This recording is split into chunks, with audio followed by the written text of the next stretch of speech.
Hi guys, good morning. Welcome back to my channel. Actually ఒక చిన్న tip చెప్పాలనుకుంటున్నాం wait లాస్కి. Maximum morning లేవగానే అందరూ హనీ వాటర్ అని, చియా సీడ్స్ వాటర్ అని, జీరా వాటర్ అని చాలా డిఫరెంట్ కైండ్స్ ఆఫ్ వాటర్ తాగుతారు. సో నేను చెప్పేది ఏంటంటే, మీరు ఏ వాటర్ అయినా తీసుకునే ముందు ఫస్ట్ గోరువెచ్చని వాటర్ ఒక గ్లాస్ తాగిన తర్వాత తీసుకోండి. ఎందుకంటే నా ఎక్స్పీరియన్స్తో నేను చెప్తున్నాను. నేను honey water and chia water ఎక్కువ ప్రిఫర్ చేసుకునేదాన్ని.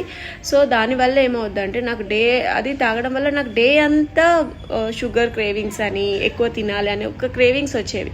సో హనీ అంటే కొంచెం స్వీట్ కాబట్టి గ్లూకోజ్ లెవెల్ పెరిగేది, అండ్ చియా సీడ్స్ ఏంటంటే బ్లోటింగ్ వచ్చేది. సో ఈ రెండింటిని స్టాప్ చేయాలంటే ఫస్ట్ 1 గ్లాస్ లూకోమ్ వాటర్ తీసుకున్న తర్వాత ఇవి ట్రై చేయండి. మీకు ఈ టిప్ కనుక నచ్చితే షేర్ చేసుకోండి, లైక్ చేయండి అండ్ కామెంట్ చేయండి అండ్ సబ్స్క్రైబ్ చేయడం మర్చిపోకండి. Okay, bye.